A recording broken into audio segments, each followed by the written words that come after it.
Am I the jerk if I move out of our apartment knowing my fiancé and his mom can't afford it without me?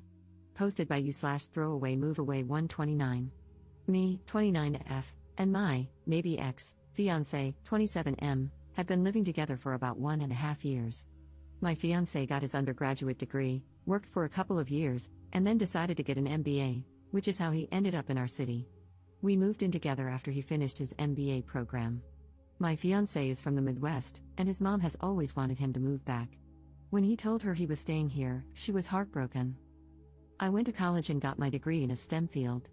After I graduated, I got a job with my current company and moved to the city where we currently live.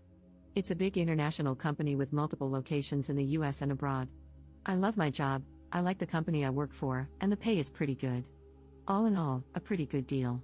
During COVID, my office shut down, and we all went remote.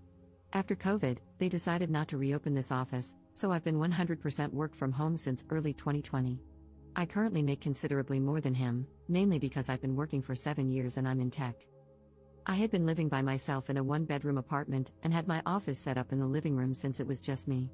When we moved in together, we decided to get a 2-bedroom apartment so I could use the extra room as an office. Because of this, I was paying 2/3 of the rent, and he paid 1/3. We split everything else 50-50. The problem started this past May. My fiancé's mom told him she wanted to move to our city to be closer to him. She asked if she could stay with us while she looked for a job and got settled. She's a teacher, so she figured she'd be able to get a teaching job pretty quickly. Because of that, I didn't really mind her staying with us, as I figured it would just be for a couple of months over the summer. Since I thought it would only be for a short time, I moved my office into a corner of our bedroom, and my fiancé bought a bed to put in the second bedroom. The problem is she never applied for any teaching positions and has been living with us for 6 months now. She and I have really been struggling with each other since she moved in. I can't make her understand that I work full-time. She constantly interrupts me while I'm working, which is bad enough, but she even interrupts when I'm on Teams calls. She always asks me to take her places because she doesn't like to drive in our city. She has pretty outdated views on gender roles and constantly gives me a hard time for not doing more around the house and for making my fiancé help with chores, do his own laundry, etc. The constant criticism and insults are really wearing me down. And I hate having my office shoved in a corner of the bedroom. Back in September, I told my fiancé that since it looks like his mom is going to stay a while, we should split the rent 3 ways.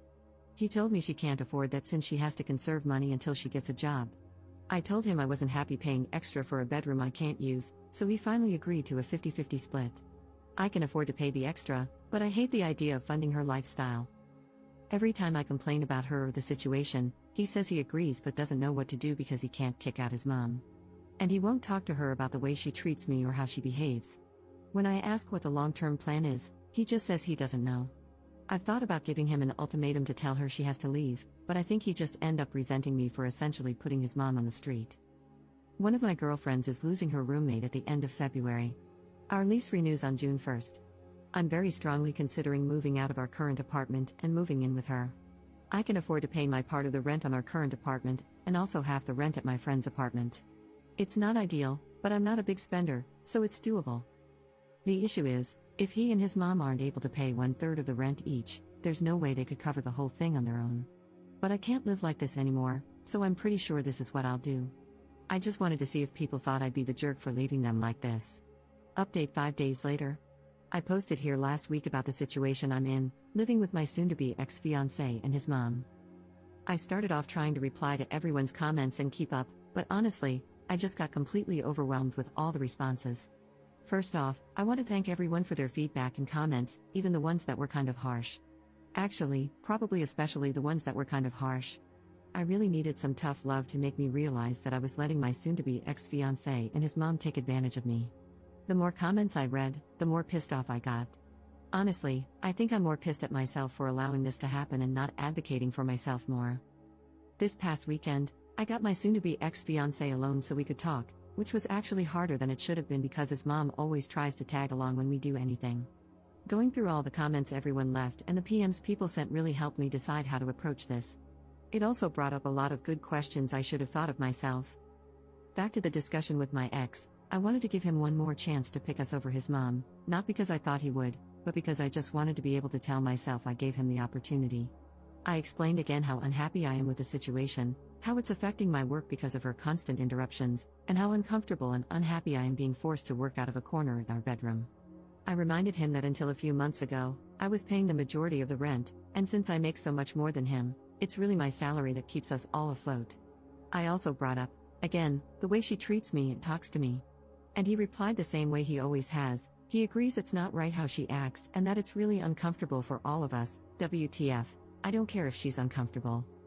Previously, I would have dropped it there.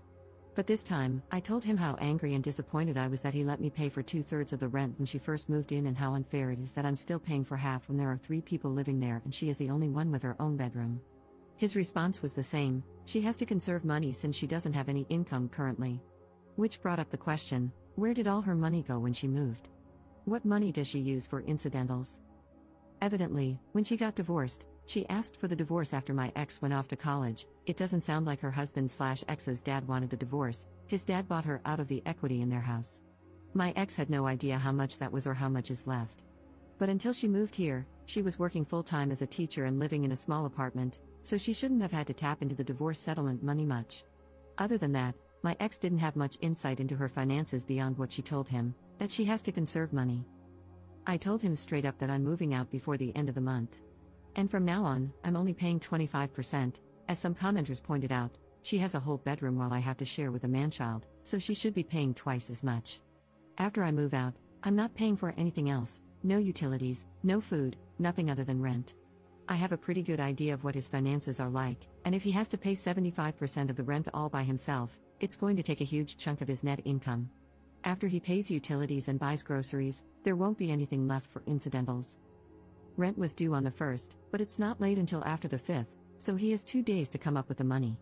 If he doesn't and I end up covering it, I'll reduce the amount I pay in future months. The only reason I'm going to keep paying any of the rent is that even after I move out, I'm still on the hook. I talked to the leasing office, and they explained that since my ex and I signed a single rental agreement together, i.e., one contract we both signed rather than 2 separate contracts, we are both responsible for the rent. They don't care who actually pays, as long as it gets paid. The only alternative would be if he agrees to sign a new lease by himself, or together with his mom. But in all likelihood, he wouldn't be able to pass the credit check on his own, so I'm kind of stuck. I don't think he'll do anything stupid, though, because he's going to need to find somewhere to live after this, and a collection on his credit report wouldn't be good. I also told him that I'm going to find someplace else to work during the day until I move so she can't bother me.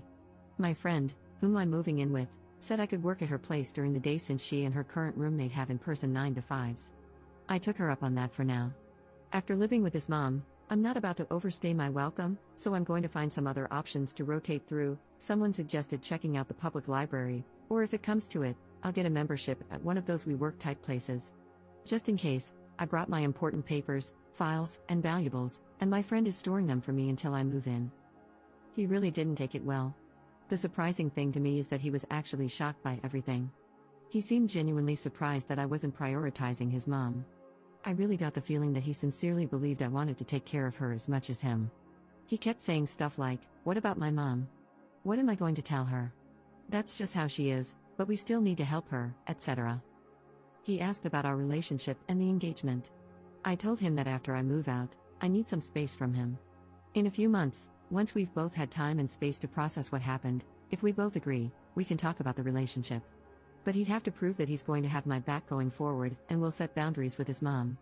I told him that just to avoid more drama, but I don't see a future where we're together. I told him he needs to tell his mom because she's not my responsibility or problem, and she'll know something's up when I start moving my stuff out. He hasn't told her what's going on yet, but this weekend, I'm going to start moving things, so he doesn't have much time.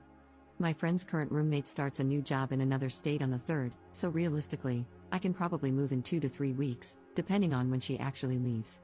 I don't expect him to do anything bad, other than sulk and complain, but if he does do something stupid or doesn't pay his part of the rent, the ace up my sleeve is that I'll tell the leasing office his mom moved in, which is prohibited in the lease. Honestly, getting evicted would solve a lot of my problems right now, so it's a pretty valid threat, I think. Now that I've mentally and emotionally separated myself from him and his mom, I'm actually looking forward to her reaction when he tells her what's going on. If it gets too ugly, I'll find a cheap Airbnb or hotel or something. I've had some friends, including the one I'm moving in with, offer to let me couch surf for a few weeks, but I just can't do that to someone else. So, that's it. I'm leaving, and I really don't care how that affects them. Relevant comments. Commenter. The thing about him sincerely believing you wanted to take care of mom is pretty standard when someone has an enmeshed relationship with their parent. When you think of a romantic partnership, you think of two people working together to build a life for themselves. When the enmeshed person thinks of a partnership, he thinks of having someone with whom to share the burden of his enmeshed relationship. And the truly sad thing is that he probably cannot perceive how skewed his perspective is. His normal meter didn't break, it never worked in the first place. It's sitting in the back of a closet, buried under a bunch of old coats. Ops response. I mean, that explains a lot. But honestly, that is just so effing sad. That's essentially saying he's broken but doesn't even know he's broken.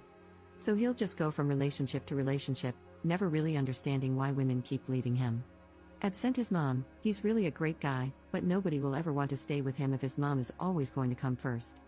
Commenter 2. You already let her stay well past the agreed upon time, and they should be grateful for that instead of being mad that you're finally putting your foot down. Did they honestly have no other plan? Was this supposed to continue indefinitely? They're about to get a rude awakening, but it's no less than they deserve. Ops response. That is a great question. I have no idea what the long-term plan was. Every time I brought it up with my ex, he would say things like, we'll have to make sure she applies for next school year, but he would never talk to her to tell her that. Plus, even if she does get a job for next school year, that isn't until September.